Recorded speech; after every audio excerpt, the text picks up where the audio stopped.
Sup, everybody? This is Karak with ACG, and welcome to another episode of Walking the Walk. This is going to be for Farcry Primal.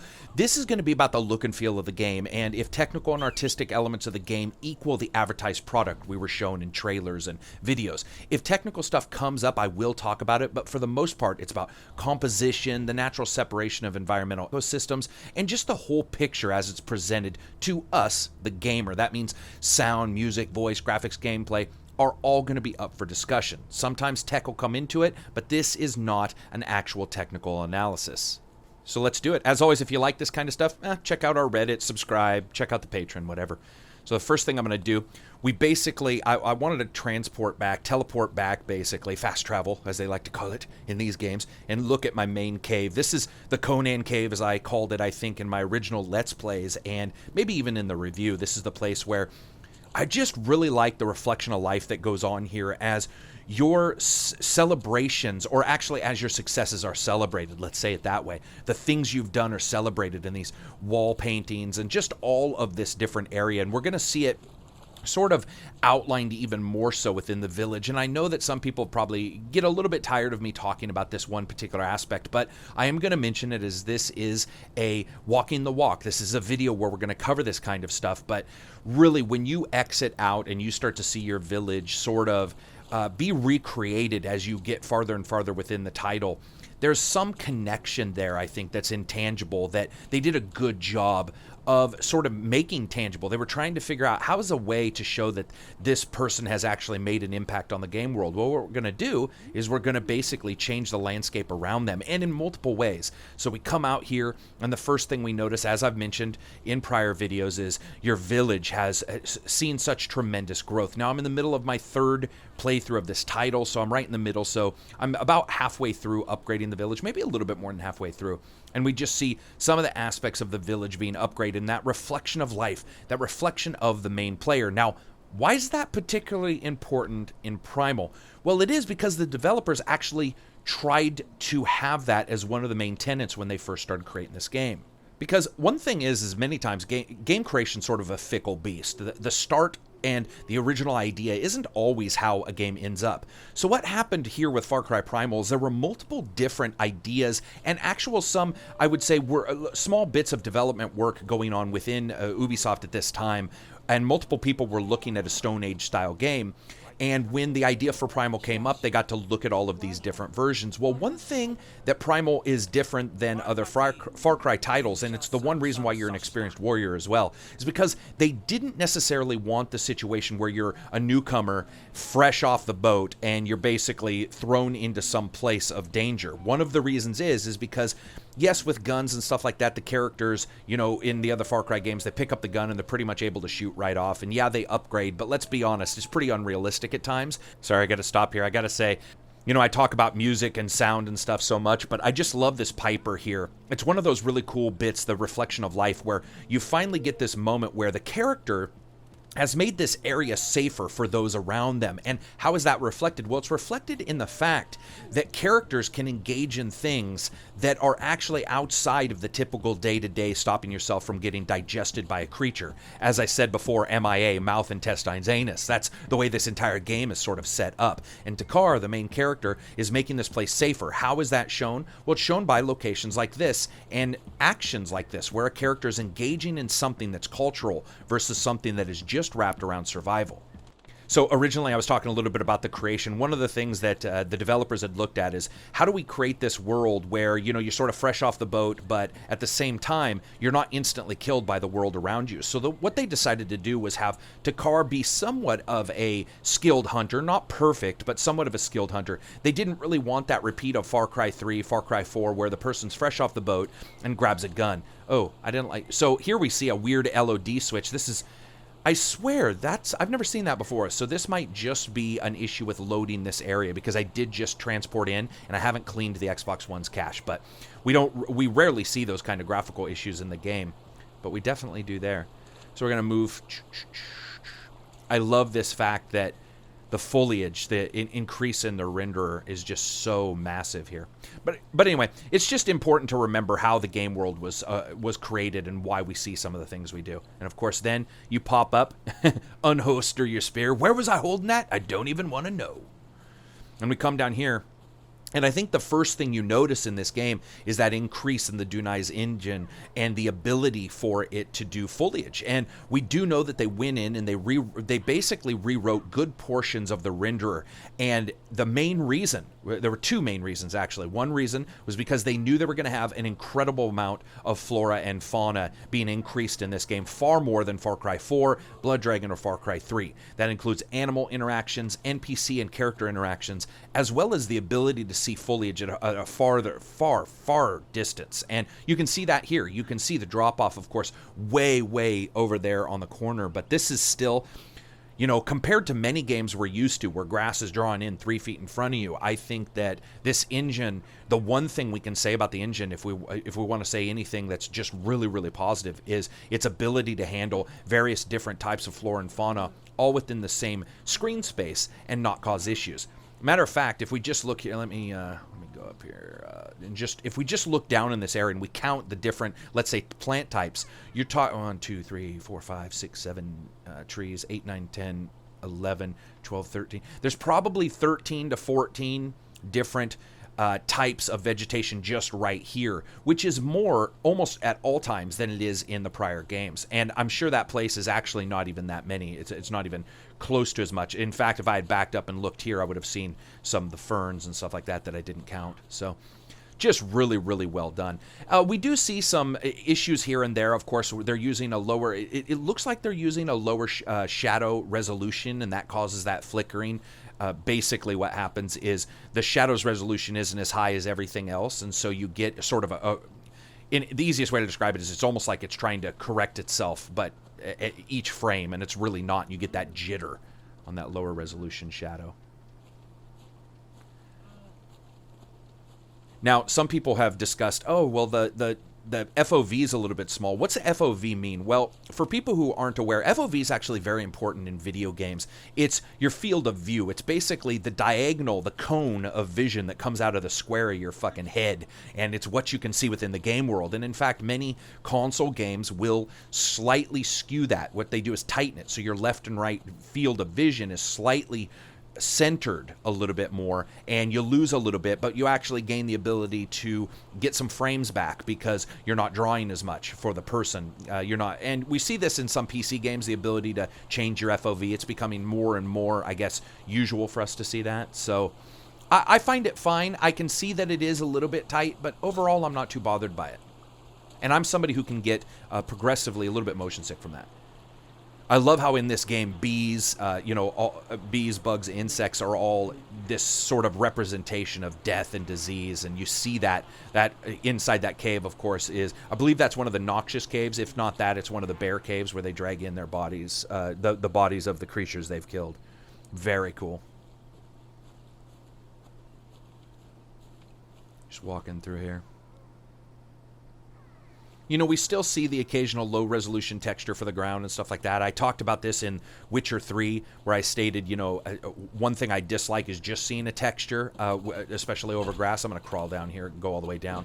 But it's done fairly well here, where usually you have grass over the top of a lower-res texture or a flat texture, and so therefore it doesn't look so bad. Oh, is he alive? He is. Not anymore, sucker. He just took the club to the face, and he's like, you know what? I don't feel like dying today. Let me, So it's been just a little while since I've played this, jumping back into it.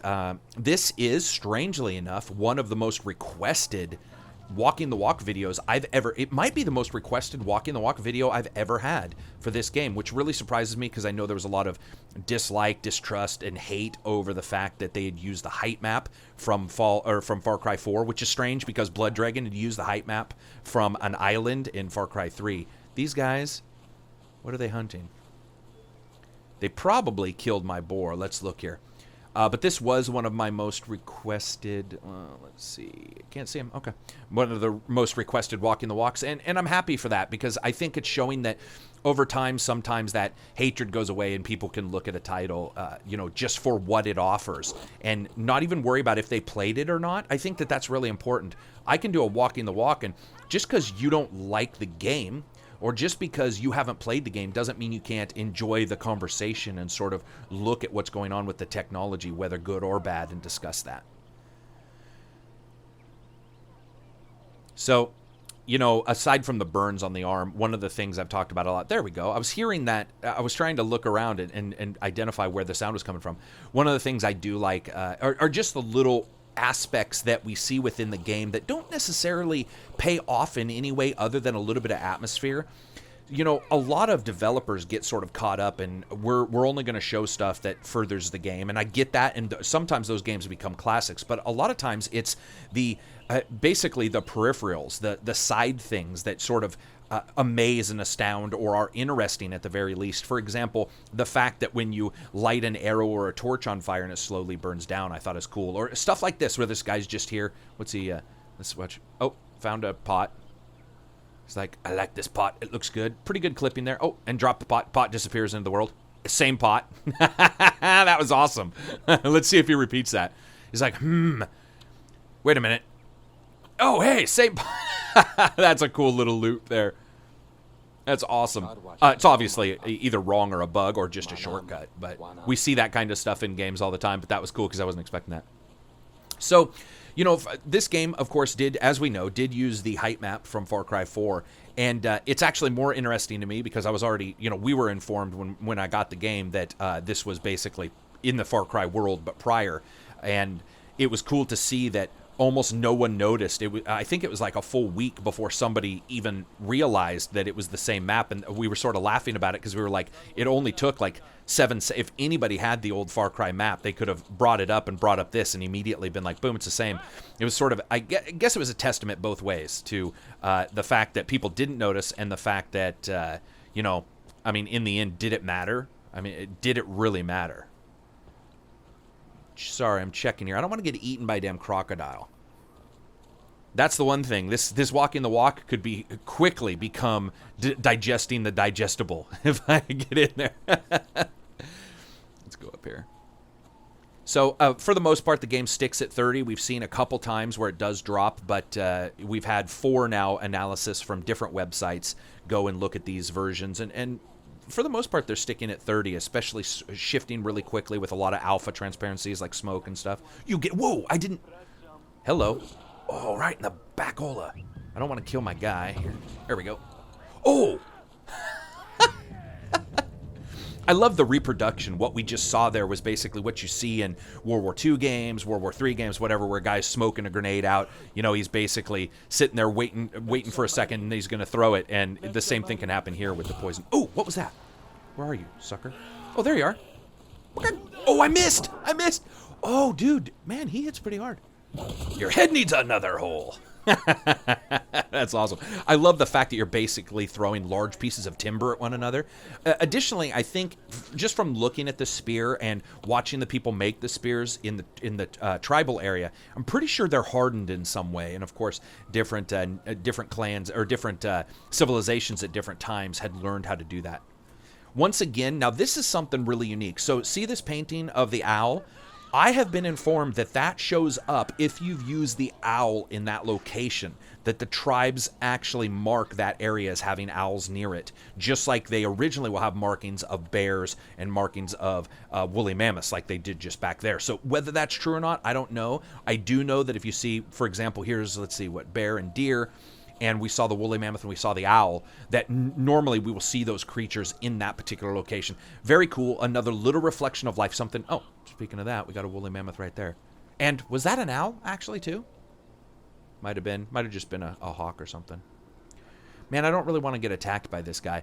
I like the fact that the game has taken into account that in some areas, depending on, of course, if you have the matriarch, the bull, elephant, all those kind of things going on, maybe baby elephants. Don't light yourself on fire. Okay. that you may have a situation where the creatures are more or less aggressive. I think we've really seen in some of my videos where they can get absolutely just crazy terrible, just attacking, killing everybody. But here at least, looks like he's walking off. Once more, coming into this open location. They've done such a good job of, a lot of variability, a lot of that, I guess, the mixture of not only making sure that almost nothing is flat, because remember, there's nothing or very little that's going to be civilized around this area or in some way show some kind of modern, impact. But you also have, goddamn little dude, D-hole. So many people got mad at me for being like, it's actually pronounced Dole. I'm like, dude, that's not the joke. The joke is that for some reason it's D-hole, and that causes me to laugh. I find stupid shit funny. I am gonna kill that guy, and then I'm gonna, hopefully the D-hole's, no, he's right there. Okay, there we go. D-hole. Dead, sucker. So let's talk a little bit about the melee. People have asked me my opinion of it, and I've been very clear. I've found that it wasn't as good as I would have liked, but it was serviceable in the title. For the most part, what I found is that the use of takedowns, like stuff like that, like it bounces off of his head. It does have some collision detection. In fact, the one thing that I even wrote the developers, they had asked for some feedback, and one of the things I stated in my email that I just sent out just recently is that the fact is that many times the clubs will hit somebody and bounce off, but a lot of times they won't, right? They'll go right through them. You have sort of that Skyrim moment. What I was trying to figure out is if they were doing it correctly once, right, why not have that impact all the time, which we don't have? It's almost variable. It's almost random. And I don't know if they thought, oh, we'll randomize it because that'll make it look more realistic, but it doesn't. And I really wish we had more of that bounce, that more of the impact. You know, Vermintide, you guys always hear me talking about Vermintide having such a good reflection of physical combat and the physical properties of smashing a giant item into somebody else's face. There we go. I knew I could hear him. Oh, shit. Sorry, it's been a while since I've done that. Apparently, when you're shooting from this high up, the arrow has the impact of a shotgun. Once again here, let's just listen for a moment to some of the sound effects in this area and the reverb and echo.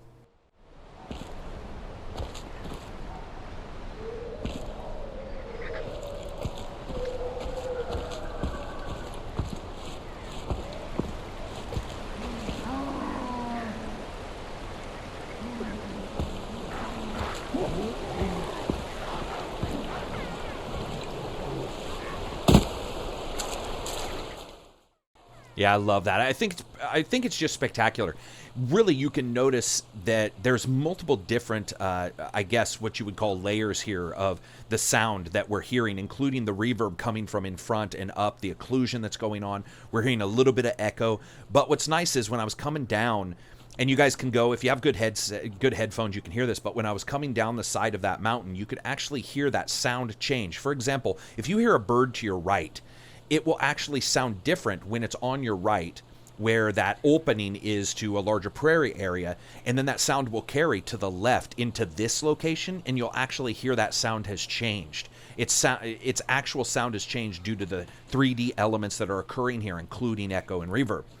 That is really cool, and it's one of those places where, unfortunately, there wasn't as much ambient sound as I would have liked that would have carried, but it's a place where, let's say, you would have been able to hear, birds, gunshots if it was a futuristic game, or more future than this, you would have been able to hear those changes. But it was nice. There was at least one a little sample there. Let's see. Did I miss him? I did. Let's try this again. Oh, there's a guy right.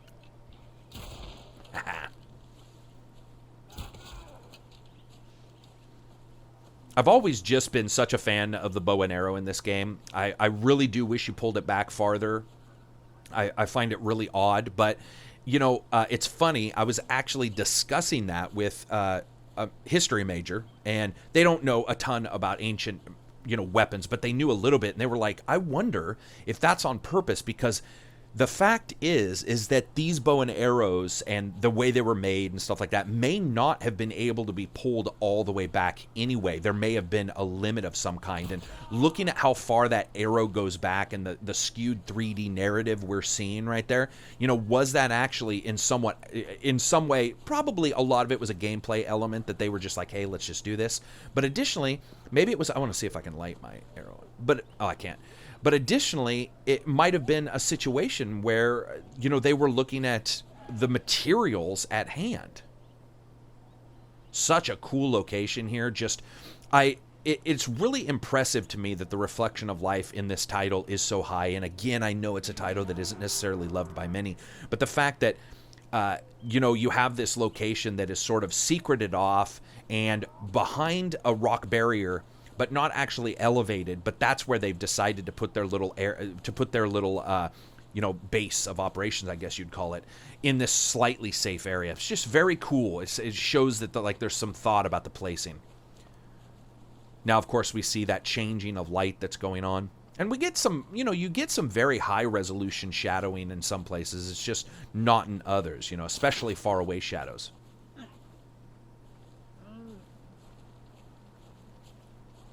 So one of the things about this game is they really looked at how the game handles basically your elements of engagement. And what does that mean? Well, that's basically how do you keep the player engaged? And what they have within this title, and what they did when they were creating Primal, is they identified that the global manager, this system that manages every environment, all of the events that are occurring, they wanted to turn it up to 11.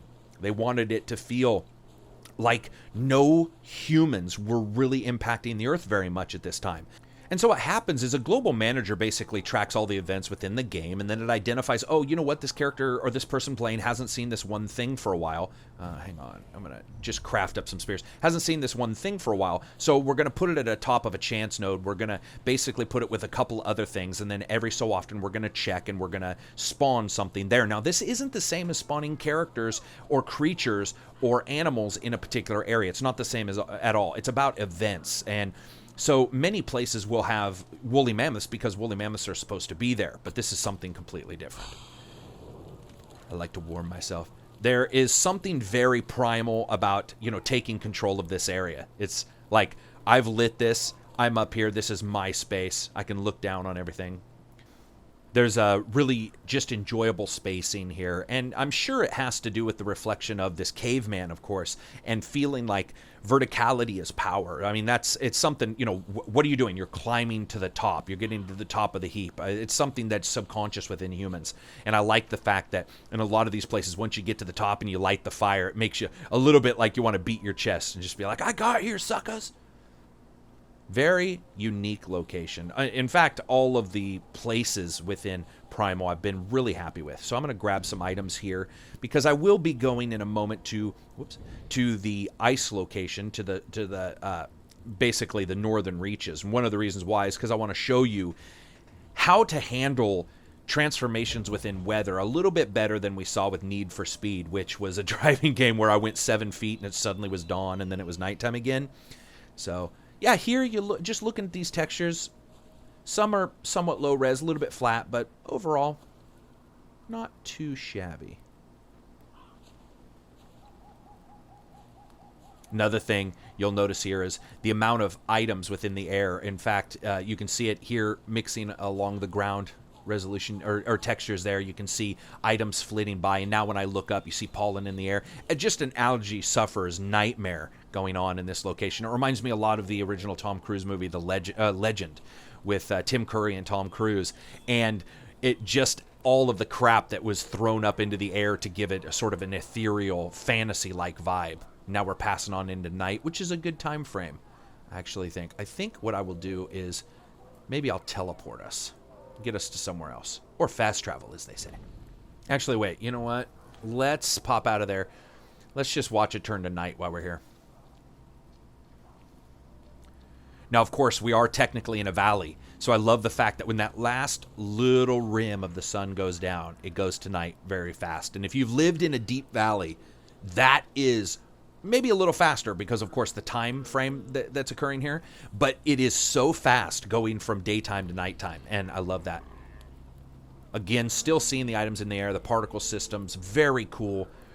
And now, of course, we're seeing that volumetric lighting that they've just absolutely corrected so many of the problems that we saw in the prior titles.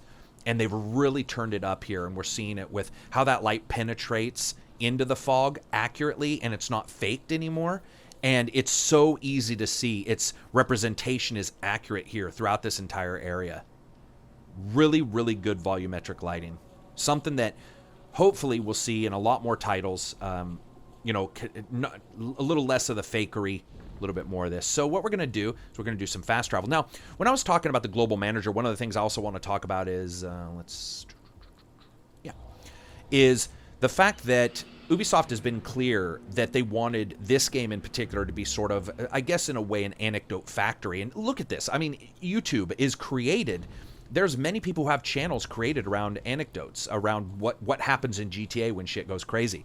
And that's why we see, I would say, a large amount of creatures and stuff. I'm going to go down here. A large amount of creatures and a large amount of attacks and stuff at night that I think is just a little too high, and I've actually informed them of that. Actually, I'm going to go around here.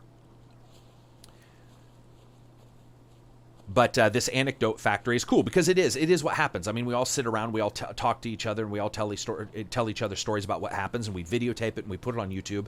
And the idea that a game creator understands that is not a negative thing. It's not actually a bad thing. However, I think a little bit of fine-tuning, it would have been really cool if we would have the ability in the HUD, let's say, to choose our difficulty and then also choose, like, nighttime spawns. We are seeing games with chromatic aberration adjustments where you can turn it off and on, like The Division, frame rate locking like we see in Hitman. You know what? Give us that chance on a game that's hard, medium, or easy. Make sure that, you know, of course, the achievements don't get fucked up and stuff like that, but let the gamers choose. I think that there's nothing wrong with that. Of course, we're still seeing really good representations of lighting here. I love this. I love that each area that you go to, you're never quite sure if it's a bad guy or a good guy. And I think I will skip this location. Now, we're outside of the area now, but one of the things that I really do like is as your village gets larger, your actual villagers will go out and get the proper items. Am I heading the right way? Yeah, we'll get the proper items. For example, they'll get like rock, and then you'll see rock will be going up in your supplies in your village. It's actually tied to what you see graphically. I just thought that was really crazy because it was something that they could have cheated on and didn't, and I was just sort of surprised by that. Just that's a really good screenshot. That's just a really good shot right there. I also love the fact that you go down into this area and there's that mud puddle there. It's like, yeah, you might have a fire and you might have a pretty cool place to be safe, but you don't have modernization, right? You don't know exactly how to get rid of that water that's there. Maybe you're either not that smart or the place isn't a place that you go to a lot. Let's just listen to the 3D sounds for a second. This would be a really good place to do that.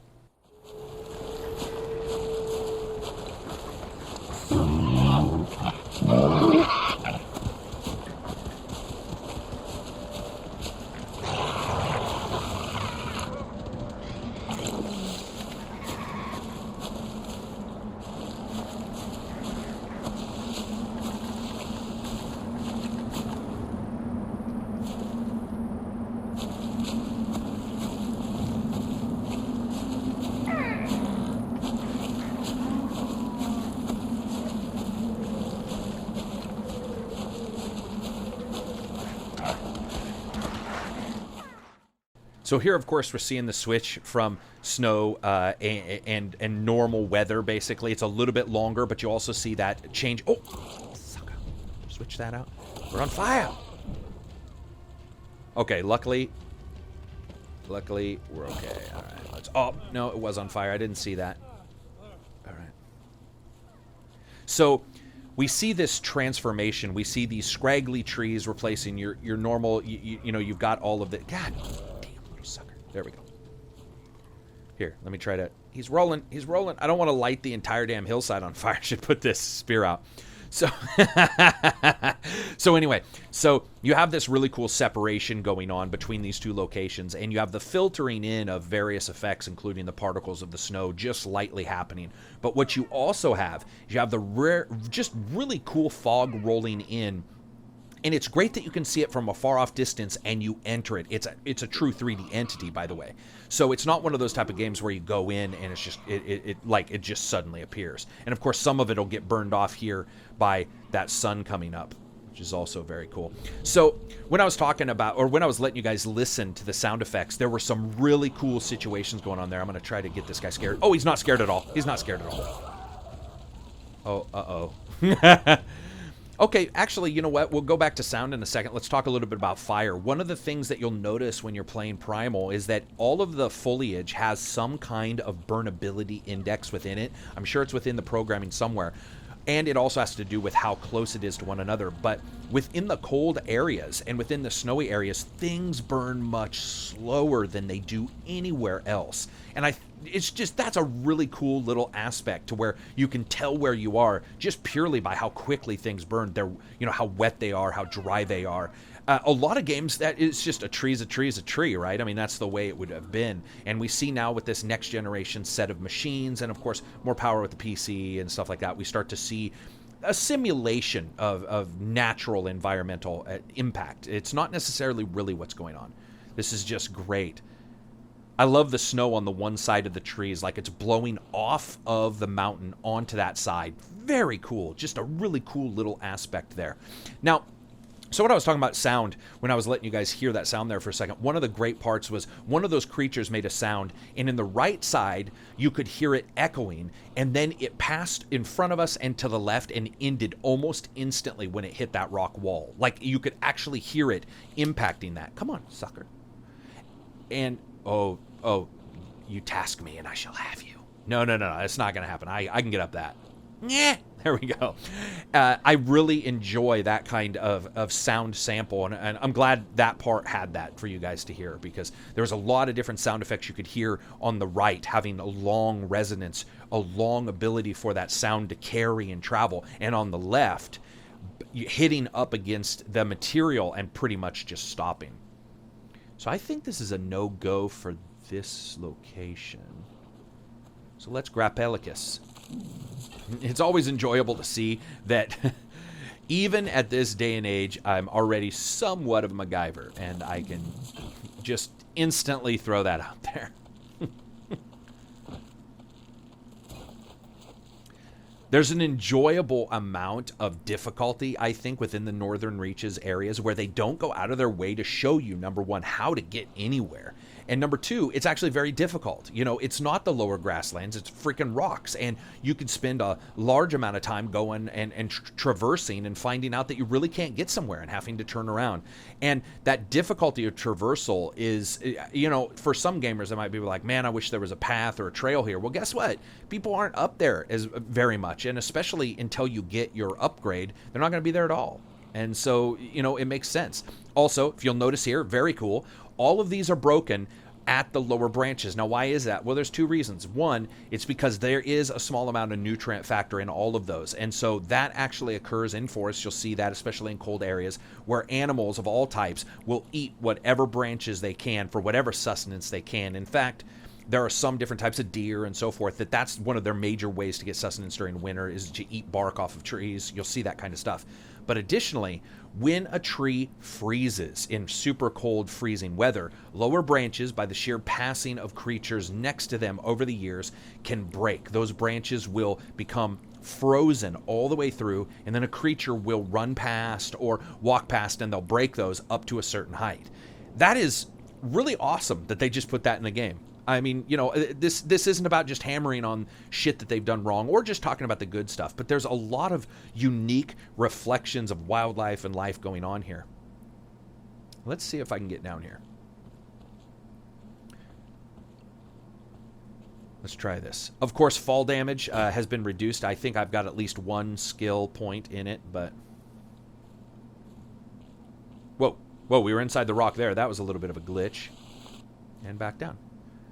Of course, you don't get to see the cool Witcher thing that I talked about in the Walking the Walk for The Witcher, where he sort of rolls his shoulder for that momentum killing that the human body can do. Here, your character's like, gravity no stop, oogla, and you just stop on your own. You're like, yeah, I'm done sliding. I will no slide more.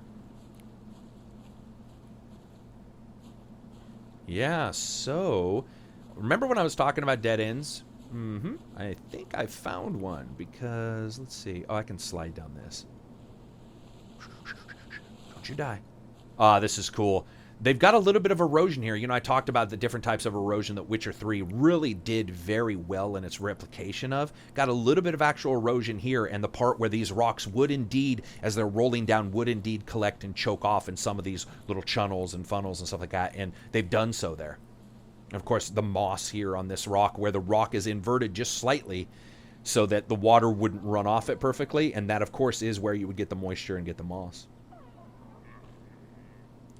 Let me see if I can jump. Oh, I timed that jump wrong. That's not going to work. For a normal human, that'll kill us. For Oogla. Ariel, Oogla, ride! Sorry, little Thundar the Barbarian joke there.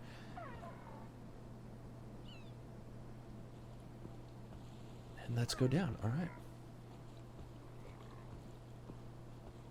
This is such just an interesting title when you really look at what you got out of it for the price. I know a lot of people had an issue with the price of the game, thought it should be cheaper because they reused the height map of the prior game and stuff like that, or they reused some animations. And it's strange to talk to developers and talk to people within the industry who are trying to reuse as much as they can, because what they want to do is put their artistic slant on something that's reused. Now, we have full reuse here, which does bother people.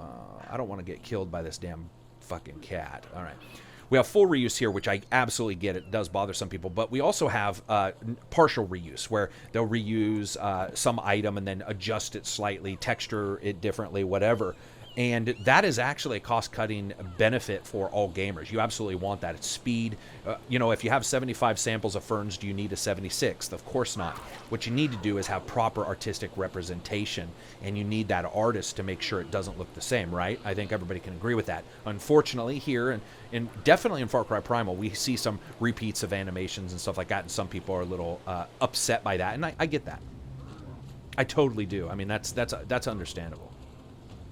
Because if you are taking some time from one place by saving yourself the time to maybe retexture the 44th fern version that you have, then maybe some of that time should go towards looking at an animation or looking at some particular thing and adjusting it. Got a little bit of that watery eye lens flare effect that you get. The game does a good job about different... I've counted about 11 different lens effects that occur within the game. So one of the best ones, and I don't know if we'll see it, but it's where basically a little bit of a cloudy eye from looking at a bright light. So if you look at a bright light really quickly, basically what will happen is your eye will get a little bit of water in it, and it'll tear up on purpose. That's a defensive mechanism of the eye to prevent damage. And basically what that tear does is that tear diffuses that light and makes it just a little bit less painful, or in the end damaging for the eye. Well, what's really cool is that's actually mimicked when you come out of some of the caves. I could not believe when I first saw it, because it's not just the typical pupil dilation effect of going into and out of bright places and being able to see into and out of dark places when you're in a bright place, which I've talked about in Division. Here, you actually see this. I'll try to make sure to go into... Oh, wait. Gaza's Pit? Okay, well, maybe we'll go in here and we'll see it. Right in the anus. You are dead. Good job, Rin Tin Tin. Anybody else read White Fang when they were a kid? I did. I'm killing his brothers right now. It's very sad. Very sad. So there's smoke up there. Oh, man, I don't remember this area. It's so interesting that there are a lot of places you don't have to visit or see in this game, and you can beat it multiple times, like I said. And unfortunately, if you do play a game multiple times, there's times where you'll just inherently follow the same path. Very cool here. We're now seeing multiple places where crush erosion's used and collapse. We have that collapse here where you've got locations that are just frankly inhospitable to people, just really inhospitable. But as humans are wont to do, it would be a place of safety. So let's see what we can see. This is cool. Really unhappy. I've always been super unhappy with two things. One, that mud puddle texture is for some reason they reuse it sometimes on, there's another one where they reuse it on slanted surfaces, and frankly, it makes it look really stupid because water would obviously travel, down that and wouldn't collect like they've shown it at least. And additionally, never been happy with the amount of resolution we get on a lot of their rocks. I don't know why I can ignite my torch right there. Weird. But the lack of resolution on a lot of their rock textures. Place is quite detailed. Let's just pop down here. Somebody had a bad end right here. It's like, you would not believe my day. No, just from looking at the floor, I can believe your day, John.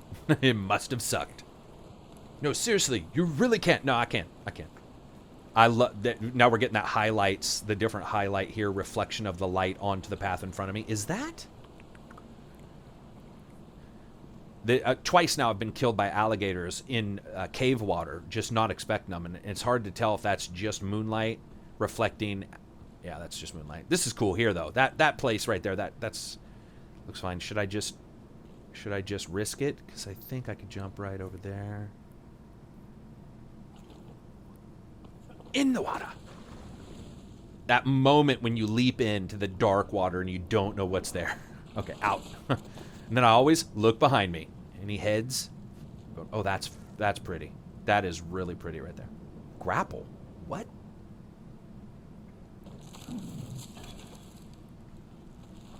Right into the center of that? I don't remember this. Doesn't mean it didn't happen before. That's odd. Either that's a glitch or that's maybe just for swinging. Oh, maybe there's a place to go. That's fine. We'll just detach. I want to go climb up here. Yeah, see, one of the things that I point out, is low resolution, high resolution textures. It's not even just resolution textures, by the way, as somebody was really nice enough, a developer on Reddit was really nice enough to walk me through that. Though there are resolution textures, there's actually multiple ways to display a texture with different other types of maps over the top. And sometimes what happens is there's all kinds of ways to put it together, and you will occasionally get a situation in which there is just not enough difference going on. There's not enough. Of course, the resolution itself. There's a couple reasons why a texture can look resolution and low resolution and not be, or just look poor and not be. Now, most of the time you can tell low resolution, which is what we have here. But it was nice of them, and shout out to them. Thanks for that. They got a hold of me on Reddit. That was really cool of them. So I'm not seeing that. Yeah, unfortunately, I'm not seeing that. I don't want to necessarily go back out. Well, we know that something was underwater, so let's jump back into water and see and go underneath. Can I just... Because cavemen know how to dive. I love that. All right. Oh, there we go. Just checking real quick. Don't want to get eaten. And burst swim. It's funny. These guys, I mean, the cavemen actually swim pretty damn fast. They don't have an issue. Oh, crap. There's nothing down here. Ugla died on the night of the 4th. He dived into the great blue liquid. Yeah, that was not what I had planned in any way, shape, or form. I thought that would for sure go somewhere.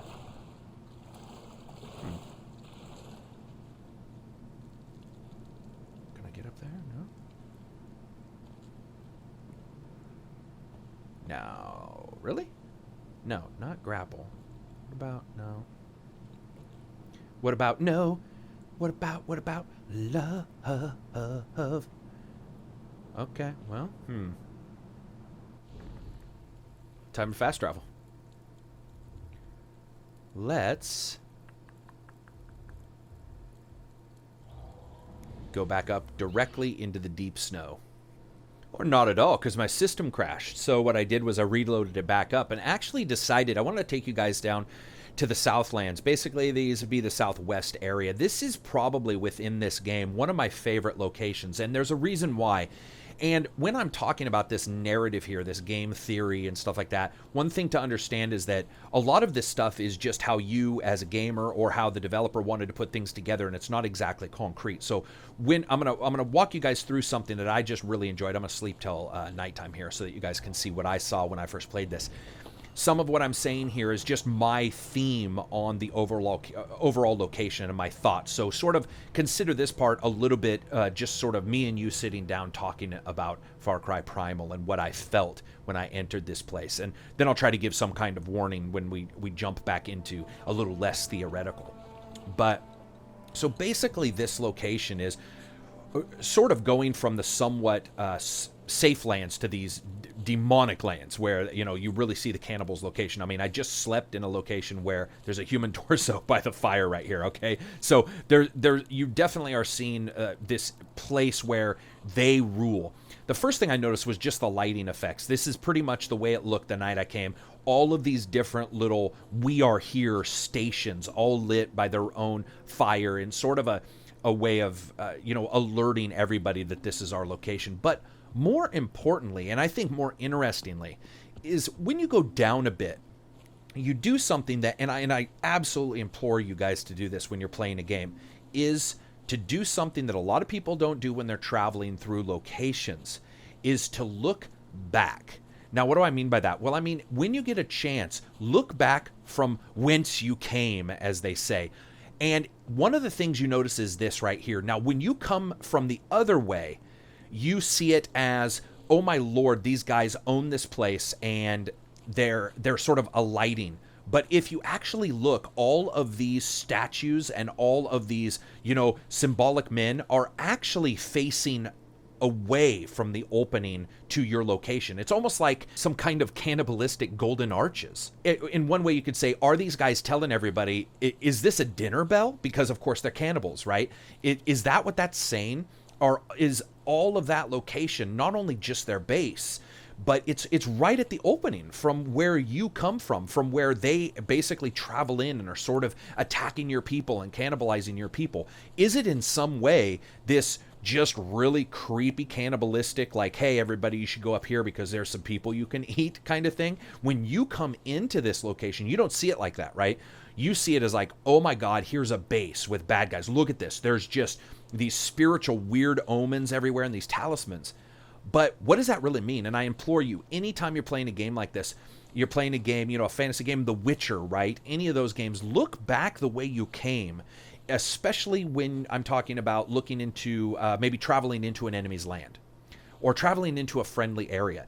The way you're going to see the reflection of life many times is by turning around and looking. In fact, I showed you guys that in Witcher 3, turning around at that one fork in the road and seeing how it looked from both directions, right? And that really, really matters in how the game is put together. For example, let's say this game allowed you to have an alternate start. It did Hitman, alternate start. And you could be one of the cannibalistic characters, and your only job maybe was to go out and kill a certain amount of people and eat them a day, whatever. When you walked into that area, you would, over time, feel far less of this is the main base we're telling everybody it is, and far more so, almost like that location is, you know, the Golden Arches. I mean, is that their version? Is that the cannibalistic version of the Golden Arches? You sucker. It's just something I think of. I like the fact that this fire is just really, really close to my fingertips. It's like, got absolutely no hair on my digits. It's awesome. So yeah, anyway, when you get a chance, come into an area, turn around, look the other way, look at how you've got to the place that you're at, especially, like I said, if there's a thematic change or a structural change, a story change, narrative change. And I can guarantee you, for the most part, usually, there's going to be a different thematic feel to it. And it can add something to that. It can really make you feel about that location in a different way. So I'm going to watch out here. If you guys were watching my Let's Play, I believe I know for a fact in the review I got eaten alive when I had the review footage. There's one right there. Very enjoyable use of water. You know, in a lot of games, water's just not that dangerous, or you have these things that are only available to kill you when you're in the water. Man, the alligators, straight up, there's some mean-ass machines in this game. And they'll probably, I'm going to try to kill this one. Might take, there's one. Oh, no, I killed him. Oh, no, I didn't. I've made that mistake 2 or 3 times. Now I'm going to rush in here because I'm a little worried. The alligators are notorious for stealing whatever you've killed. We've seen it multiple times in videos and stuff like that. Some crazy stuff.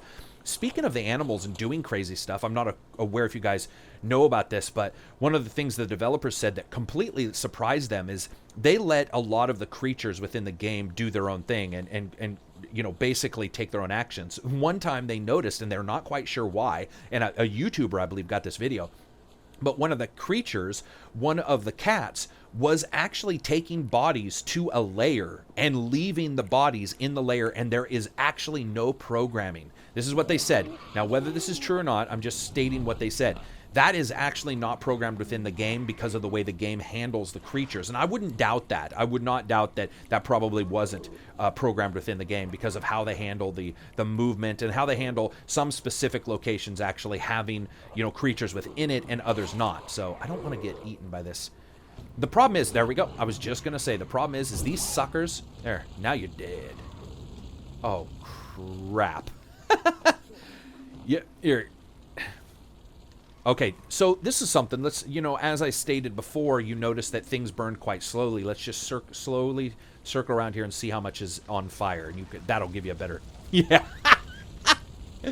So it's like, fire starter, an arsonist. That shows you the huge, huge statistical calculation that they're doing that's a difference in the burnability of items within the game. Something stupid and small, but something a nerd like myself will look for and see. Also, let's listen to the sound, and you can actually hear the sound crawl up these trees. Listen to this.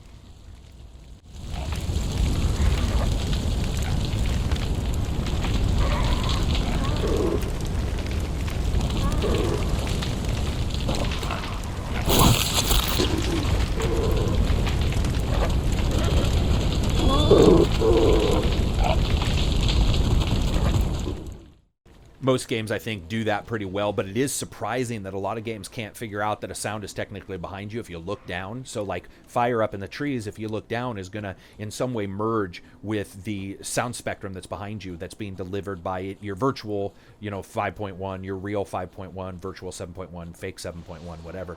And this game handles that all fairly well and handles the travel of sound fairly well, with us still being able to hear a little bit that fire even now. So, talking a little bit about each location being different, we've now seen 3 really, I would say, somewhat different, with this one and the first one being very close. So, you have the first location, which is much more forested, different types of trees, obviously, and a little bit less of this, a little bit less of the verticality, and a little bit more swampy here in this game world, or in this game location. And then we saw the snow, and we saw that location, and we saw the ice and how things, you know, we saw the trees with the broken branches down below, all of those reflections of life. In a little bit, what I'm going to do is I'm going to go to the last location, which I was a little bit disappointed that they didn't have a way for you to see some kind of a desert location, and this would be the closest that we're going to go to last. Also, I have to just absolutely say, it is so strange, and I've said this in multiple videos, it is so strange when you see blue camouflage. And the bad guys, of course, we don't see that here, because what are we seeing? We're seeing a lot of whites and greens and reds and browns, the typical foresty looks and colors, with the couple, you know, flashes of maybe here we got a little bit of a pink. So when I first saw the bad guys and I saw their blue camo, I laughed out loud. I was like, why are they, I mean, I just don't even get it. Why do they have a blue stripe? And then you see them run through honeysuckle, and you're just like, oh shit, it's perfect. Not only that, listen to this, it's not a straight up and down stripe, it's a diagonal stripe. Well, when a person is running through honeysuckle, or honeysuckle is blowing in the wind, that diagonal stripe will then merge in better. It's just really, really cool. You sucker. Suck it, suck it, suck it. God, it takes like 80 hits to kill those son of a bitches. I mean, if somebody stabbed me with a forearm-sized blade, most likely I'd die after one hit. These freaking cats. Right in the neck. I got him right in the back of the neck. That'd kill a linebacker. Let's, I'm going to call my Sabertooth. Sabertooth Death Cat. Here's Karak riding a Sabertooth Death Cat. Well, I will be in a second. We'll just spend a tiny bit more time in this location. Again, more... What the...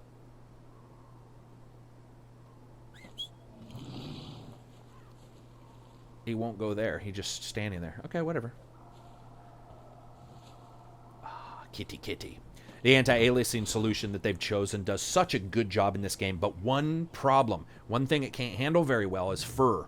And you notice that when you look up close at some of these characters, a little bit of a shimmering going on.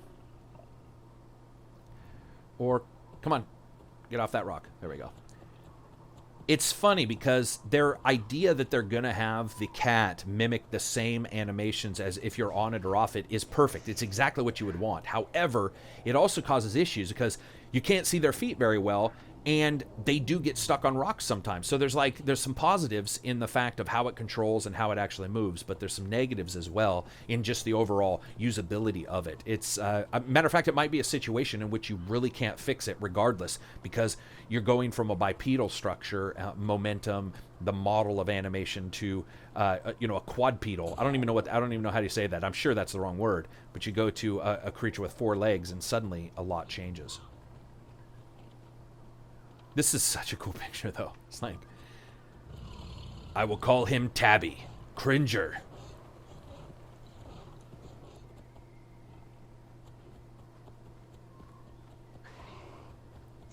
Moving along here. Really enjoy that the frame rate doesn't take a drop, regardless of the fact that you're moving much faster. Obviously, they basically, made sure that the renderer was able to handle this, the fastest creature speed updates. So I jumped to what I would call the savannah area. I'm not quite sure exactly what you want to call it, the plains area. And I did that because I do want to keep these somewhat short, even though an hour, a lot of people are going to be like, that ain't short, dickhead. And they're right. But when it comes down to it, I want it to at least not be super, super long so that people can sort of get an idea of what the game offers. So here we see, as I said, the honeysuckle. And we'll, at some point, I'm sure we're going to run into one of the new type of bad guys that you're introduced to, the new clan, the Fire Clan. Speaking of. Oh, no. Oh, suck it. That guy didn't last long. Oh, I love that. Opportunistic bastards. Those cannibals, when you really look at it, if you guys get a chance, watch some of the stuff that happens, and it's actually pretty creepy in how, AI works in this game. But that opportunistic crap. Now, they are attacking the cat, but at times they have not done that, and they've basically waited for the cat to kill somebody, and then they have gone and stolen the human, obviously for food. All right, so we're going to go up here. Now, of course, we got the woolly rhinoceros, which are absolutely just insanely tough. Insanely tough. And really, you see them and you don't think that they're like the main bad guy in this location, at least when it comes to forested areas, but they are. Now we're seeing different types of rock formations, definitely different types of trees in these locations. And we're seeing like this, I guess you would call it a little bit shorter, thinner, reedy grass, a little bit drier. Now watch this. This is pretty creepy, but he's going to try to come up here. No. Oh, wait, he ran by. He's like, screw it. Oh, now he's turning around. Just lighting everything on fire. Oh, just look at that. This is one of those anecdote moments, where when you're first playing this title, most people have probably played it who jumped in here, but let me get by. Oh, the perfect time for the goat to freaking ram into me, stop me in the fire. You can usually run through that and run to the side. That didn't work. Oh, suck. Off the cliff. Slide down the cliff. Heal up. Man, I wish the world just allowed me to have a piece of jerky to heal my broken bones. Okay, so we're coming down into this location, and yes, it looks at times a little bit like the locations from the first place, but I still think when we look at it as a whole and we look at the way everything's put together, additionally, the different types of flora and fauna that we get here, there is enough of a difference. Oh, that guy just died. Maybe he might be, I can't see him, so there's a good chance he'll be one of these guys with that blue camo. Oh, and there's a fire over there. Any alligators? Run quick. Oh, where is he? Oh, yeah, there he is. So I love his camo. That's such a good idea, that diagonal stripe down the side of his body. Anyway, I just think that's really cool. I think that you would never really... I mean, personally, for me, I just would never have thought about it until this game. And I saw that, and I was just so surprised. It's like those people you see wearing pink camo as a joke. You're like, that wouldn't work. Well, it would in a land of Post-it notes. Let's come up over this corner. Yeah, that's something that you don't want to do. Those guys are rambunctious, man. They will clean your clock. So somebody's asked me multiple times, what would I like to see in Far Cry Primal 2? Or would I like to see it? And I would. I've gone on the record. I really enjoy the primal location and landscapes and stuff like that. What I would like to see is certainly a turning down at nighttime of the creatures. I'm not a big fan of having Tyrannosaurus Rex and stuff like that. Turok, that kind of stuff is great. But in this game, I actually feel that trying to keep it somewhat restricted to the myths and mysticism that probably would happen to early man is more enjoyable than if they had gone to something where you were fighting off Tyrannosaurus Rex. I'm not saying that's bad, and I'm not saying I wouldn't like that too. I'm just saying if we were talking about Far Cry 2, I would much rather have it stay in this kind of time frame and really break up some of the gameplay. I really like the idea that skills are attached to people and upgrades are attached to people. Bigger location, and I would love a more arid environment to be able to go to, a larger environment.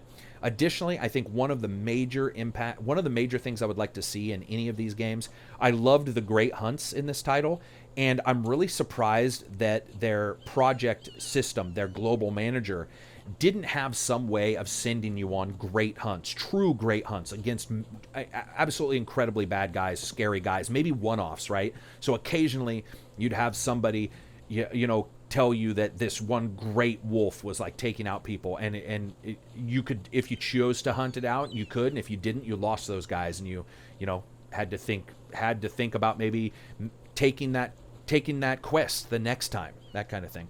I would love to see more situations like that, and I would like to see less Radiant quests. I think that after, you know, a couple 40, 60, 80 hours that I've played, seeing that rescue quest for the 44th time isn't the best idea. I think that there are some improvements that could certainly be made there. So, is there a guy there?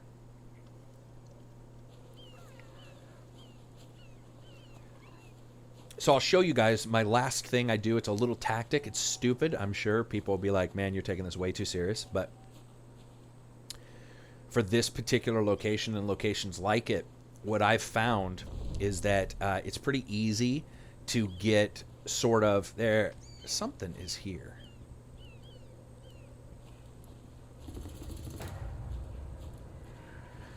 Anyway, it's pretty easy to be attacked without being prepared. And so there he is. I knew there was something. And so what I do normally... Oh, Jesus God. I have not played this in a while. I need to go back and play it. Well, here, I'll be able to show you guys because I just did it on accident. What I actually started doing was started lighting the locations on fire and burning all of the grass down.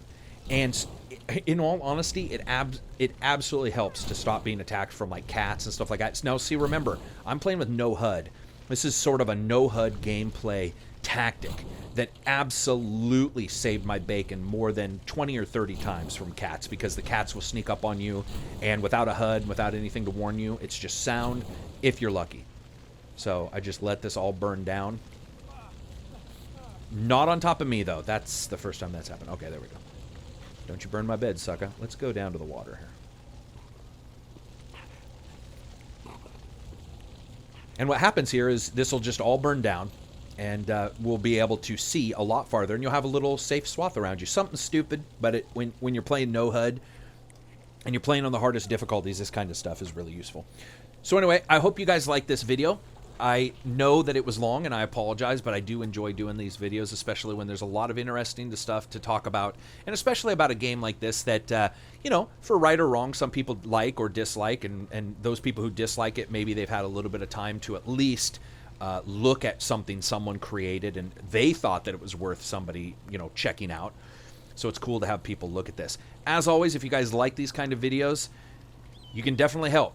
You know, we do have the Patreon. I've got the PayPal, whatever. Donations help. They help me get a game in the first place. A lot of people keep getting on me, and they're like, why don't you do a review of this game and this game? Well, guess what? If I don't get it for free, I buy it. Guess what happens if I get it for free from the company? I buy it anyway. This is something I've said multiple times, but that way it removes me from any kind of worry about somebody saying, oh, you were paid off. Well, guess what? Nope, because I turned around and I bought the game anyway, regardless if I got it for free. So you guys can help me, you know, in those kinds of ways. If you guys want to help me by spreading the word, you know, to different news aggregates, whatever, there's N4G, Blues News, Reddit, you know, tell people about it, you know, have people subscribe to the channel, whatever. post about it on Facebook. Any of that kind of stuff helps. And last thing, of course, we have the Amazon affiliate there link at the very end, or at the very start of the description in the video, and you can definitely click on that. And what that'll do, that'll really help me out. What that does is, if you shop on Amazon, it actually helps me out and gives me a little bit of like a bonus from Amazon, which is cool. Anyway, hope you guys liked the video. This was awesome to do. Next one will be Quantum Break. As always, peace out and enjoy the rest of your weekend. Sucker. Look at that. It's all burned out. That's freaking awesome. All right. Yeah. Anyway, bye.